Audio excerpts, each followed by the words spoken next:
اے محمد صلی اللہ علیہ وآلہ وسلم، سورج کے ڈھلنے سے رات کے اندھیرے تک ظہر، عصر، مغرب، عشاء کی نمازیں اور صبح کو قرآن پڑھا کرو، کیونکہ صبح کے وقت قرآن کا پڑھنا فرشتوں کی حاضری کا موقع ہوتا ہے۔ اور بعض حصہ شب میں بیدار ہوا کرو اور تہجد کی نماز پڑھا کرو، یہ شب خیزی تمہارے لیے ایک اضافی عمل ہے۔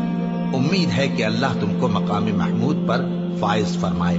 اور کہو کہ اے پروردگار، مجھے مدینے میں اچھی طرح داخل کیجو اور مکے سے اچھی طرح نکالیو، اور اپنے ہاں سے زور و قوت کو میرا مددگار بنائیو، اور کہہ دو کہ حق آ گیا اور باطل نابود ہو گیا، بے شک باطل نابود ہونے والا ہے۔ جن لوگوں نے اللہ کے سوا اوروں کو کارساز بنا رکھا ہے، ان کی مثال مکڑی کی سی ہے کہ وہ بھی ایک طرح کا گھر بناتی ہے، اور کچھ شک نہیں کہ تمام گھروں سے کمزور مکڑی کا گھر ہے۔ کاش یہ اس بات کو جانتے۔ یہ جس چیز کو اللہ کے سوا پکارتے ہیں، خواہ وہ کچھ ہی ہو، اللہ اسے جانتا ہے، اور وہ غالب ہے، حکمت والا ہے۔ اور یہ مثالیں ہم لوگوں کے سمجھانے کے لیے بیان کرتے ہیں، اور اسے تو اہل دانش ہی سمجھتے ہیں۔ اللہ نے آسمانوں اور زمین کو حکمت کے ساتھ پیدا کیا ہے، کچھ شک نہیں کہ ایمان والوں کے لیے اس میں نشانی ہے۔ لوگوں، اپنے پروردگار سے ڈرو کہ قیامت کا زلزلہ ایک حادثہ عظیم ہے۔ اے مخاطب، جس دن تو اس کو دیکھے گا، اس دن یہ حال ہوگا کہ تمام دودھ پلانے والی عورتیں اپنے بچوں کو بھول جائیں گی، اور تمام حمل والیوں کے حمل گر پڑیں گے، اور لوگ تجھ کو مدہوش نظر آئیں گے، حالانکہ وہ مدہوش نہیں ہوں گے، بلکہ عذاب دیکھ کر مدہوش ہو رہے ہوں گے۔